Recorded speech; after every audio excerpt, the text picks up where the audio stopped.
اعوذ باللہ من الشیطان الرجیم بسم اللہ الرحمن الرحیم السلام علیکم ورحمۃ اللہ وبرکاتہ۔ جی آپ سب کیسے ہیں؟ مجھے امید ہے آپ سب خیر و عافیت سے ہوں گے۔ آج کا لیسن ہے لیسن نمبر 7 جو میں نے جو یہ منہ کا نقشہ بنایا ہوا ہے اس کے حوالے سے ہے۔ پہلے جو ہم نے مخرج یعنی میں نے آپ کو مخارج سکھائے ہیں وہ اقصی حلق ہے، اور یعنی کہ حلق کے حصے، حلق کا سمجھایا تھا آپ کو میں نے کہ حلق کے کتنے حصے ہوتے ہیں، اور لسان کے بارے میں بتایا تھا یعنی زبان کے، اس کے بھی کتنے حصے ہوتے ہیں، لیکن آپ کو سمجھ نہیں آیا ہوگا۔ اور اب جو میں نے نقشہ جو بنایا ہے اس میں آپ کو انشاءاللہ سمجھ آ جائے گا، تو پلیز مجھے بتا دیجئے گا کامنٹ میں کہ آپ کو سمجھ آیا یا نہیں۔ سب سے پہلے تو آج ہم نے مخارج سیکھے وہ ضاد تک سیکھیں جن کا تعلق داڑوں سے تھا، ضاد کا تعلق داڑوں سے تھا، ٹھیک ہے۔ تو اس کے بعد اب جو مخارج آئیں گے وہ ان کا تعلق بھی دانتوں اور داڑوں سے ہوگا۔ تو میں نے سوچا میں آپ کو پہلے یہ ان کے بارے میں بتا دوں، دانتوں اور داڑوں کے بارے میں، ان کی عربی، اور تاکہ آپ کو آگے مشکل نہ ہو، پریشانی نہ ہو۔ سب سے پہلے میں آپ کو دکھاؤں گی یہ حلق کا ہمارا حصہ ہے جہاں سے 6 حرف ادا ہوتے ہیں۔ حلق کا شروع حصہ جہاں سے اقصی حلق جن کو کہتے ہیں وہاں سے حمزہ ہا، حلق کا درمیانی حصہ وہاں سے عین ہا یعنی وسط الحلق، حلق کا شروع حصہ ادنائے حلق جہاں سے غین خا ادا ہوتا ہے۔ اس کے بعد آ جاتا ہے لحات جن کو عربی میں لحات کہتے ہیں اور اردو میں کوا۔ یہ بھی میں نے آپ کو مخارج میں بتائے تھے کہ مخارج ان کا بھی بتا دیا تھا میں نے کہ اقصی لسان کوے لحات سے ٹکرا ہے۔ اب آپ کو یہ نہیں سمجھ آیا ہوگا کیونکہ میں نے ان کی عربی بتائی تھی، لیکن اب انشاءاللہ سمجھ آ جائے گا کیونکہ اس کی یہ پوری میں نے تفصیل اس کی بنا دی ہے۔ اب منہ کا نقشہ جو بنایا ہے اس میں انشاءاللہ آپ کو صحیح سمجھ آ جائے گا۔ تو ہمارے جب ضاد تک ہم نے سیکھ لیا ہے، اس کے بعد سارے جو حرف اب جو آئیں گے نا وہ ان کا تعلق دانتوں سے، پھر ہونٹ ہوں گے، تو وہ بھی میں انشاءاللہ وہ بعد میں ان کا نقشہ بناؤں گی ہونٹوں کا۔ پہلے ہم یہ سیکھ لیتے ہیں یہ دانتوں کے، اس میں دانتوں کے ہی زیادہ سے زیادہ ہم دانتوں کے نام سیکھیں گے۔ جی حلق کا بھی آپ کو سمجھ آ گیا۔ حلق کے 3 حصے ہوتے ہیں جس کو گلا یعنی ہمارے گلے کے یعنی حلق کے 3 حصے ہوتے ہیں۔ اس کے بعد لحاد یعنی کوا، اور اس کے بعد زبان یعنی لسان، زبان کو لسان کہتے ہیں۔ لسان کے 3 حصے ہوتے ہیں، یعنی کہ 3 حصے اس طرح جیسے یہاں ان کے 3 حصوں سے کون کون سے حرف ادا ہوتے ہیں یہ بھی میں نے بتا دیا تھا، لیکن اب آپ کو صحیح سے انشاءاللہ سمجھ آ جائے گا۔ اب جب میں نے قاف اور کاف کا مخرج بتایا تھا تو اس کو کہیں گے جب اقصی لسان، یہ اقصی لسان ہے، لسان زبان کو کہتے ہیں اور زبان کے آخری حصے کو اقصی لسان کہتے ہیں، یہ میں نے لکھ لیا ہے یہاں پہ۔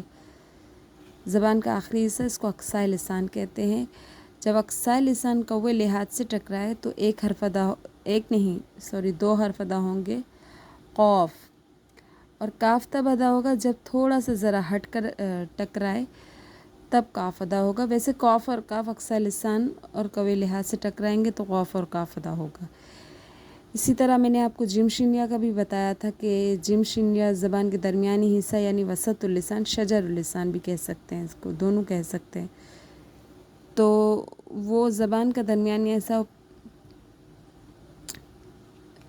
زبان کے درمیانی حصے سے جیم شن ادا ہوتے ہیں جب تالو سے لگے، زبان کا درمیانی حصہ اوپر تالو سے لگے، ٹھیک ہے، تو جیم شن ادا ہوں گے۔ اسی طرح اب زبان کی کروٹیں آ گئی. یہ زبان کی کروٹیں ہیں، ان کو حافظ لسان کہتے ہیں. زبان کی کروٹ کو حافظ لسان کہتے ہیں، یہ کروٹ ہے.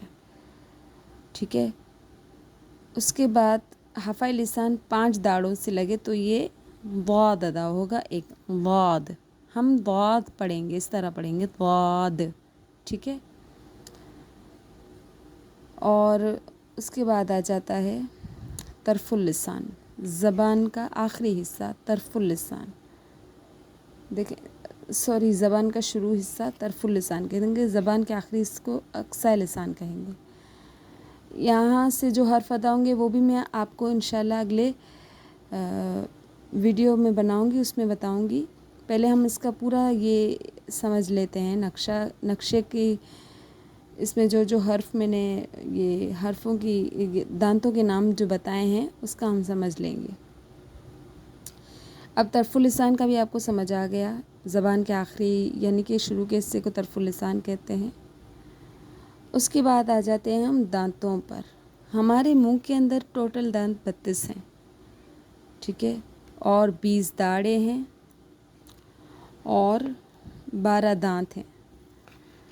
ان میں سے جو ہمارے اوپر کے جو دانت وہ 16 ہیں، نیچے کے جو دانت ہیں وہ بھی 16 ہیں. لیکن ہم جو ہمارے سامنے کے جو اوپر کے جو دانت ہیں نا، ہم اس کے بارے میں ابھی میں بتاؤں گی آپ کو کہ جو سامنے کے جو ہمارے دانت ہیں ان کو ثنایا کہتے ہیں. 4 دانت کو ثنایا کہتے ہیں اور 2 جو دانت ہیں ان کو علیا، ثنایا علیا کہتے ہیں. ویسے ثنایا علیا ہی کہتے ہیں، ان 4 دانتوں کو ثنایا کہتے ہیں. اور جو 2 دانت ہیں ان کو ثنایا علیا کہتے ہیں. اس کے بعد آ جاتے ہم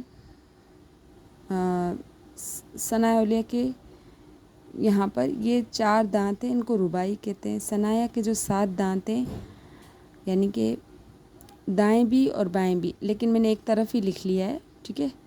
دائیں اور بائیں دونوں کو رباعی کہیں گے. ثنایا کے جو دائیں اور بائیں جو دانت ہیں وہ 4 ہیں، ان کو رباعی کہیں گے. ٹھیک ہے. ان کے بعد آ جاتے ہیں انیاب. یہ بھی دانتوں کے نام ہیں. ان کو بھی جو رباعی کے ساتھ جو دانت ہیں ان کو انیاب کہیں گے عربی میں.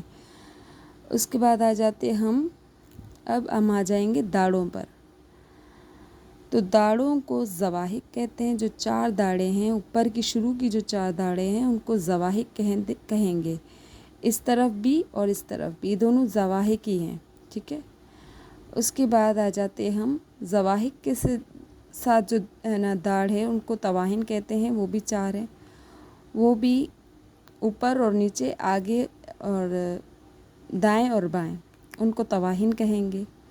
اور آخری جو داڑیں ہیں 3 ان کو نواجس کہیں گے. آخری داڑوں کو جو ہمارے منہ کے جو پیچھے کی جو داڑیں ہیں ان کو نواجس کہیں گے.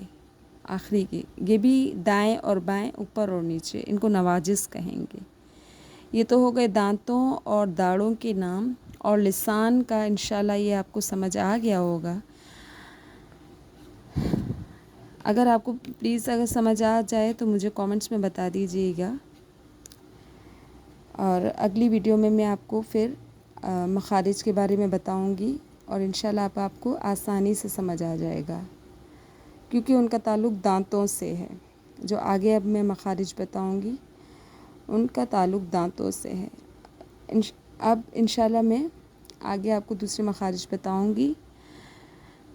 جزاکم اللہ خیرا کثیرا. السلام علیکم ورحمۃ اللہ وبرکاتہ.